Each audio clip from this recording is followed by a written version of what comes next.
Hello everyone. आज हम बात करेंगे बिहार से प्री के मॉक टेस्ट का सेट नंबर 17, जिसमें 50 एमसीक्यू देखेंगे। बिल्कुल बीपीएससी के पैटर्न पे सारे क्वेश्चंस को अरेंज किया गया। तो इस वीडियो को आखिरी तक देखिए और बताइए कितना आप स्कोर कर पाते हैं। वीडियो पसंद आए तो लाइक और शेयर कर दीजिएगा। तो चलिए शुरू करते हैं।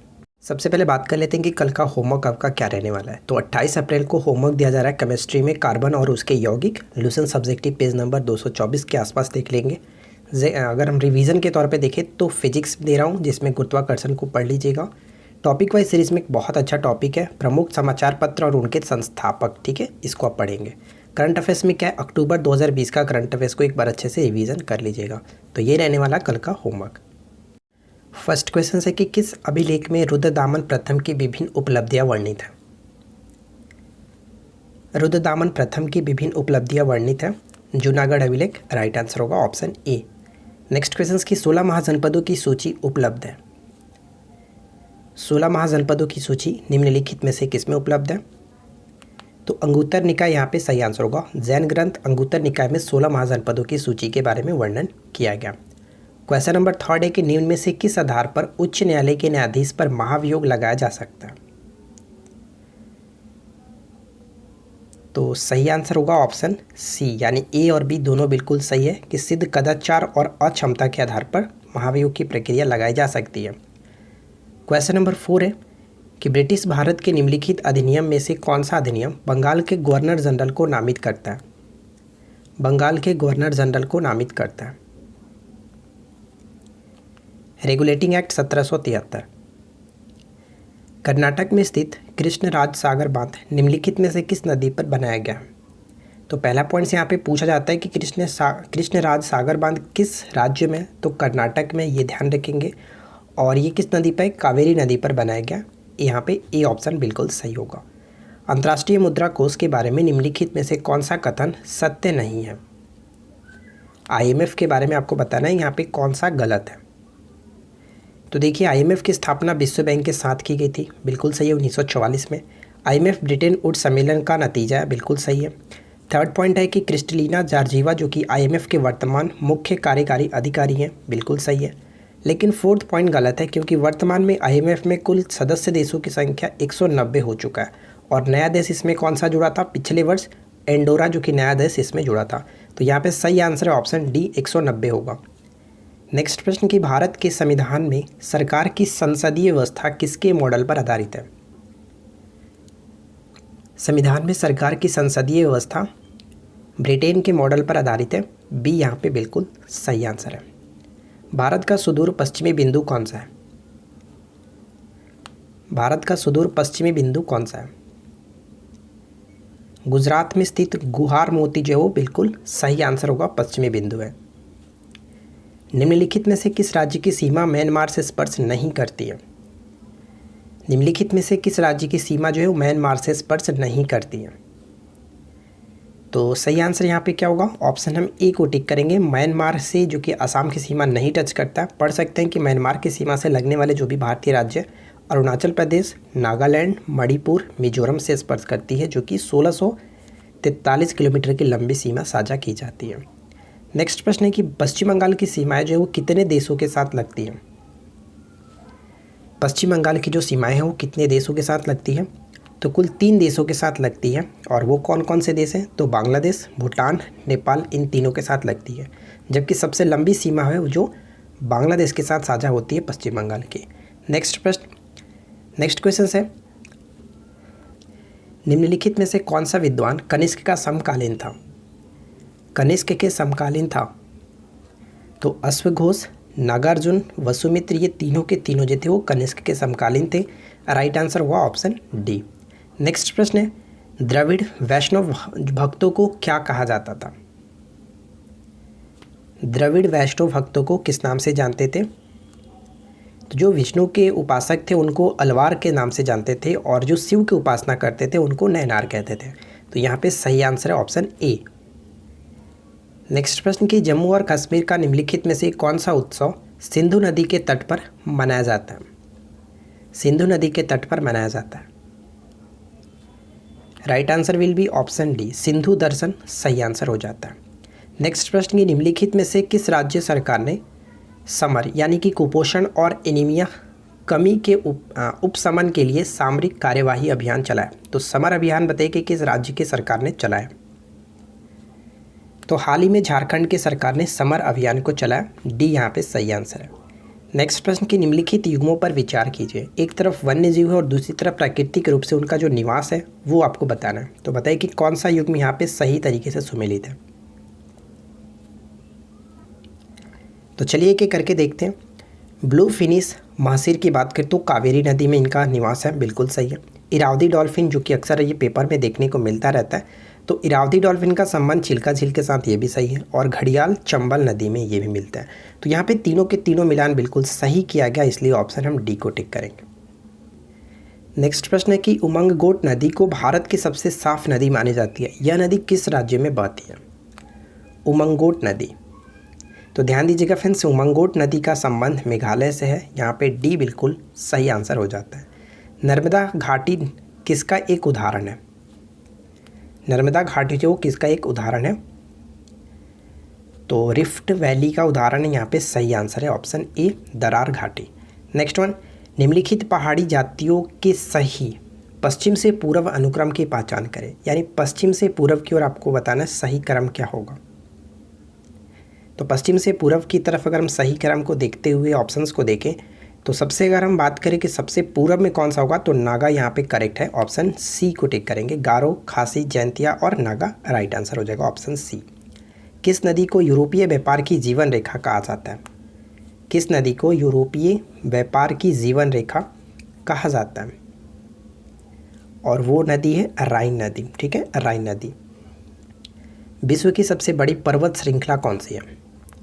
विश्व की सबसे बड़ी पर्वत श्रृंखला कौन सी है? राइट आंसर यहाँ पे होगा एंडीज, ऑप्शन बी को टिक करेंगे, एंडीज। नेक्स्ट क्वेश्चन, लाइकेन का निर्माण किससे होता है? लाइकेन का निर्माण जो वो किससे होता है? तो कवक और शैवाल यहाँ पे सही आंसर है, ऑप्शन डी को बिल्कुल करेक्ट आंसर हुआ। अगला प्रश्न की वह वर्णक जो वनस्पति को परावैंगनी किरणों के दुष्प्रभाव से बचाता है कौन सा है? वह वर्णक जो वनस्पति को परावैंगनी किरणों के दुष्प्रभाव से बचाता है कौन सा है? ऑप्शन बी यहाँ पे बिल्कुल सही आंसर होगा, कैरोटीनाइड। ठीक है, कैरोटीनाइड, ऑप्शन बी को टिक करेंगे। अगला प्रश्न देखिए क्या है, मलेरिया किसके द्वारा एक व्यक्ति से दूसरे व्यक्ति तक आंतरित किया जाता है? मलेरिया। तो ध्यान दीजिएगा जो मलेरिया होता है वो एनाफिलीज मच्छर के द्वारा, मादा एनाफिलीज मच्छर, यहाँ पे सही आंसर होगा ऑप्शन सी। हम यहाँ पे पढ़ सकते हैं कि एनाफिलीज मच्छर मच्छर का एक प्रकार है जो कि मानव मलेरिया को फैलाता है। मलेरिया एक संक्रामक बीमारी है जो कि परजीवियों द्वारा होता है। और ये परजीवी कौन सा परजीवी होता है? तो इसको भी आपको याद रखना है, प्लाज्मोडियम नामक परजीवी के कारण होता है। ठीक है, चलिए नेक्स्ट प्रश्न क्या है। अगला प्रश्न कह रहा है कि ग्लाइकोजीन जो है, ग्लाइकोजीन स्टार्च और सेल्यूलोज किसके बहुलक है? ग्लाइकोजीन, स्टार्च एवं जो सेल्यूलोज हैं वो किसके बहुलक हैं? तो ये सभी ग्लूकोज के बहुलक हैं। बी यहाँ पे बिल्कुल सही आंसर होगा। अगला प्रश्न कि अपशिष्टों में नियंत्रित स्थितियों के अंतर्गत जैविक पदार्थ के जैव अपघटन को क्या कहते हैं? अपशिष्टों में नियंत्रित स्थितियों के अंतर्गत जैविक पदार्थों के जैव अपघटन को किस नाम से जानते हैं? कंपोजिटिंग। ठीक है, कंपोजिटिंग यहाँ पे बिल्कुल सही आंसर है। नेक्स्ट क्वेश्चन है कि निम्नलिखित में से कौन कोलाइड का उदाहरण नहीं है? तो बताइए कि कोलाइड का उदाहरण निम्नलिखित में से कौन नहीं है? तो दूध, गोंद, रक्त ये सभी के सभी कोलाइड के अंतर्गत आता है, जबकि धुआं जो है वो कोलाइड के अंतर्गत नहीं आता, ये निलंबन है। नेक्स्ट प्रश्न, सर्वप्रथम जेनेटिक शब्द का प्रयोग डब्ल्यू वाटसन ने कब किया था? तो ध्यान दीजिएगा, सर्वप्रथम जेनेटिक शब्द का प्रयोग जो किसके द्वारा किया गया था? डब्ल्यू वाटसन के द्वारा किया गया था। कब किया था? 1905 में। सही आंसर है ऑप्शन ए, 1905। नेक्स्ट वन कि निम्नलिखित में से कौन से वेद में संगीत का वर्णन है? या फिर कहा जाता है कि किस वेद को संगीत का जनक माना जाता है? तो भारतीय संगीत के जनक के रूप में सामवेद को जानते हैं, जो कि तीसरा वेद है। ठीक है, राइट आंसर होगा ऑप्शन हम डी को टिक करेंगे। और इससे जुड़ी जो कि एग्जाम्स के पॉइंट ऑफ व्यू से कुछ पॉइंट्स इंपॉर्टेंट हम पढ़ लेते हैं। जैसे देखिए, साम शब्द का अर्थ होता है गान, और सामवेद में संकलित मंत्रों को देवताओं की संस्तुति के समय गाया जाता है। सामवेद में कुल 1875 ऋचाएँ हैं। सामवेद की 3 महत्वपूर्ण शाखाएं भी, और उन 3 शाखाओं को आपको याद रखना है। ठीक है, कैथुमीय, जैमिनीय और रडाइनी है। ये तीनों आपको याद रखना है। चलिए नेक्स्ट प्रश्न देखिए। अगला प्रश्न बनता है कि अल-बिरूनी का पूरा नाम क्या था। अल-बिरूनी जो था इनका पूरा नाम क्या था। अल-बिरूनी का पूरा नाम Abu Rehan Mahmud, option A correct है। नेक्स्ट प्रश्न, निम्न में से कौन सा कथन बलबन के संबंध में असत्य है। बताइए कि निम्नलिखित में से कौन सा कथन जो कि बलबन के संबंध में असत्य है। तो देखिए बलबन के संबंध में पहला पॉइंट कह रहा है कि उसने चलिसा दल यानी कि चहलगानी से संबंधित सामंतों का दमन किया। बिल्कुल सही, इल्तुतमिश के द्वारा स्टार्ट किया गया था जो उसको समाप्त किया था। कानून एवं व्यवस्था की बहाली के लिए उसने लौह एवं रक्त की नीति को अपनाई थी। ये पॉइंट्स भी बिल्कुल सही है। और उसने एक जो कि सैन्य विभाग की स्थापना की थी दीवाने अर्ज के नाम से, ये भी बिल्कुल सही है। तो हम यहाँ पे कह सकते हैं कि कोई भी यहाँ पे असत्य नहीं है, सभी के सभी पॉइंट्स बिल्कुल सही है, इसलिए ऑप्शन हम डी को टिक करेंगे। ठीक है ना, आगे देखते हैं नेक्स्ट क्वेश्चंस। भारतीयों को वर्ष 1947 में सार्वभौमिक सत्ता सौंपने की योजना निम्नलिखित में से किस नाम से जानी जाती है। तो इस योजना को हम लोग माउंटबेटन योजना के नाम से जानते हैं। सी यहाँ पे करेक्ट आंसर है। यदि किसी राज्य विधान परिषद का सभापति अपने पद से त्यागपत्र देना चाहे तो वह अपना त्यागपत्र किसको देगा। वह अपना त्यागपत्र किसको देगा, उपसभापति को। सी यहाँ पे करेक्ट है। नेक्स्ट प्रश्न, शिवाजी महाराज की भूराजस्व व्यवस्था के संदर्भ में क्या सत्य है। तो चारों पॉइंट्स को अच्छे से पढ़िए और बताइए कि क्या यहाँ पे सत्य होना चाहिए। देखिए यहाँ पे अगर हम बात करें पहला पॉइंट, तो शिवाजी महाराज ने रस्सी द्वारा माप के स्थान पर काठी एवं मानक छड़ी का प्रयोग किया था। बिल्कुल सही। भूराजस्व यानी लगान की दर आरंभ में कुल उपज का 33% थी, जो कि बाद में इसको बढ़ा करके 40% किया गया था। ये पॉइंट भी सही है। और शिवाजी महाराज ने जमींदार एवं जागीरदारी का विरोध करते हुए रैयतवाड़ी व्यवस्था को अपनाया था। तो ये भी सही है। तो यहाँ पे राइट आंसर हो गया ऑप्शन डी, उपयुक्त सभी के सभी बिल्कुल सही है। नेक्स्ट प्रश्न बनता है कि भारत में सचिव का पद किसके द्वारा निर्मित किया गया था। भारत में सचिव का पद जो है वो निर्मित किया गया था भारत सरकार अधिनियम 1858। यहाँ पे बी बिल्कुल करेक्ट आंसर है। नेक्स्ट प्रश्न कि पश्चिमी घाट पर पाई जाने वाली वनस्पति का प्रकार किस तरह का है। पश्चिमी घाट पर ध्यान दीजिएगा, पश्चिमी घाट को सह्याद्री के नाम से भी जाना जाता है। और पश्चिमी घाट पर पाए जाने वाले जो भी वनस्पति होती है वो सदाहरित होता है। ए यहाँ पे करेक्ट होगा, सदाहरित।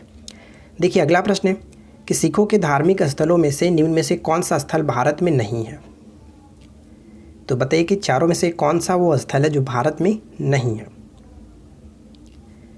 तो सही आंसर होगा ऑप्शन ए, यानी कि ननकाना साहिब जो वो भारत में स्थित नहीं है। ठीक है, और बाकी में कोई दिक्कत नहीं है। अगर हम वहाँ पे बात करें नांदेड़, तो ध्यान दीजिएगा फ्रेंड्स, नांदेड़ आपका महाराष्ट्र में बिल्कुल सही है।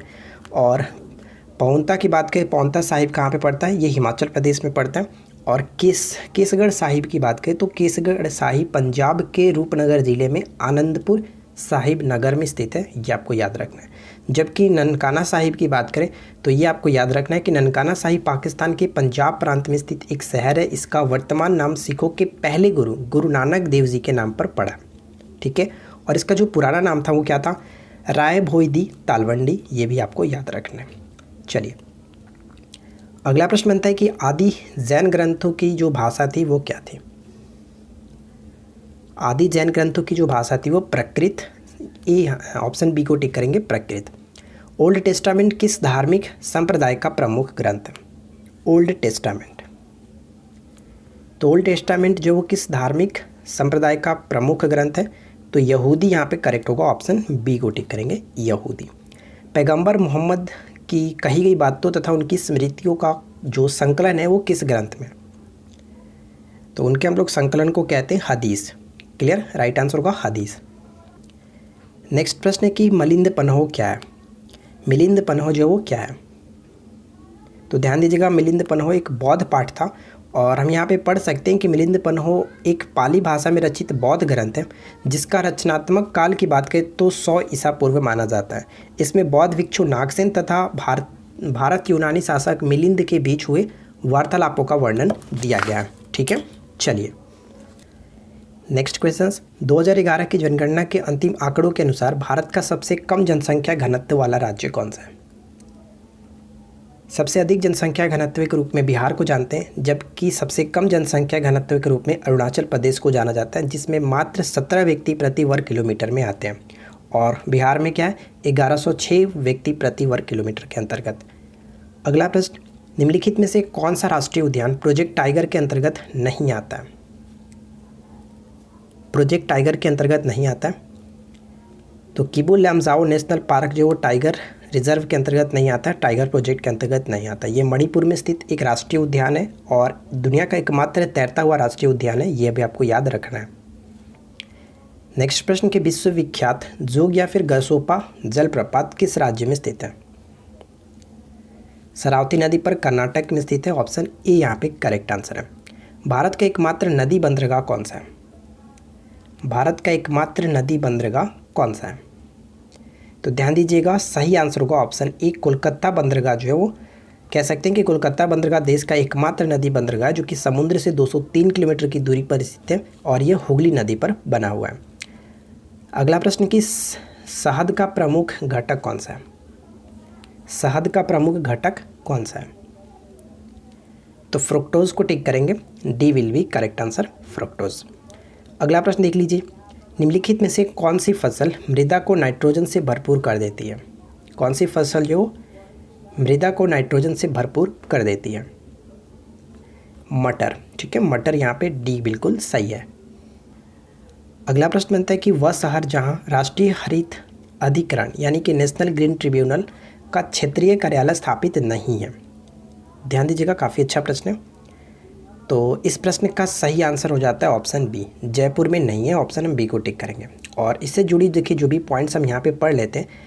और देखिए सबसे पहला पॉइंट तो आपसे ये पूछा जाता है कि एनजीटी का जो स्थापना हुआ था कब हुआ था? 18 अक्टूबर 2010 को स्थापित राष्ट्रीय हरित अधिकरण या फिर प्राधिकरण इसको कहा जाता है, national green tribunal, NGT full form भी पूछा जाता है तो इसको याद रखिएगा, नेशनल ग्रीन ट्रिब्यूनल। इसका मुख्यालय कहाँ पे? नई दिल्ली में। जबकि इसका 4 क्षेत्रीय कार्यालय भी हम पढ़ सकते हैं कि इसके अन्य 4 क्षेत्रीय कार्यालय कहाँ कहाँ पे? भोपाल, पुणे, कोलकाता एवं चेन्नई। तो यहाँ पे भोपाल दिया गया था, पुणे, कोलकाता दिया गया था, एक होता है चेन्नई। तो यहाँ पे चारों चीज़ों को आपको अच्छे से ध्यान में रखना है। चलिए अगला प्रश्न, रूस और पाकिस्तान द्वारा आयोजित संयुक्त सैन्य अभ्यास ध्रुजबा का शाब्दिक अर्थ क्या है? रूस और पाकिस्तान के द्वारा आयोजित संयुक्त सैन्य अभ्यास जो ध्रुजबा है, इसका शाब्दिक अर्थ क्या है? तो इसका अर्थ होता है मित्रता, ठीक है, मित्रता यहाँ पे सही आंसर हो जाता है। देखिए कुछ पॉइंट्स मैंने यहाँ पे नोट डाउन किया, पढ़ सकते हैं कि रूस और पाकिस्तान के बीच ये जो सैन्य स्टार्ट हुआ था, सैन्य अभ्यास ध्रुजबा 2016 में स्टार्ट हुआ था और इसका अर्थ होता है मित्रता। नेक्स्ट प्रश्न है कि संविधान के किस अनुच्छेद द्वारा संघ और राज्यों के लिए लोक सेवा आयोग के प्रावधान किया गया? लोक सेवा आयोग का प्रावधान जो है वो किस आर्टिकल के अंतर्गत किया गया? अनुच्छेद 315, ठीक है, ऑप्शन डी यहाँ पे करेक्ट है। और साथ ही साथ 2 अनुच्छेद को पढ़ सकते हैं कि अनुच्छेद 312 में क्या होता है? राज्यसभा विशेष बहुमत द्वारा नई अखिल भारतीय सेवाओं की स्थापना की अनुशंसा करती है। और उसी तरह से 315 की बात करें तो संघ एवं राज्यों के लिए एक लोक सेवा आयोग की स्थापना के बारे में बात कही गई है, ठीक है। चलिए आखिरी प्रश्न देखते हैं इस वीडियो का। नेक्स्ट क्वेश्चन देखिए क्या है, निम्नलिखित में से कौन सा संप्रदाय बौद्ध धर्म का नहीं है? तो चारों में से बताइए कि कौन सा बौद्ध धर्म का नहीं है। तो ध्यान दीजिएगा, यहाँ पे अगर हम बात करें दिगंबर तो ये बौद्ध धर्म से संबंधित नहीं है, ये जैन धर्म से संबंधित है, ठीक है। तो सी यहाँ पे बिल्कुल सही आंसर हो जाता है। तो 50 क्वेश्चन हम लोगों ने यहाँ पे कवर किया और नीचे कमेंट्स करके बताइएगा कि आउट ऑफ 50 से आपकी स्कोरिंग क्या रही। वीडियो अच्छी लगी हो तो लाइक कर दीजिएगा, दोस्तों के साथ शेयर कर दीजिएगा। क्यूज का क्वेश्चन ये रहा, थिकसे मठ कहाँ स्थित है? ठीक है, थिकसे मठ कहाँ स्थित है? कमेंट्स करके राइट आंसर ज़रूर बताइएगा। और इसका PDF आपको टेलीग्राम ग्रुप पर प्रोवाइड करा दिया जाएगा, जहाँ से आप आसानी से उसको डाउनलोड कर सकते हैं। तो हम मिलते हैं किसी और वीडियो में नेक्स्ट टॉपिक के साथ। Thanks for watching, keep learning, have a good day.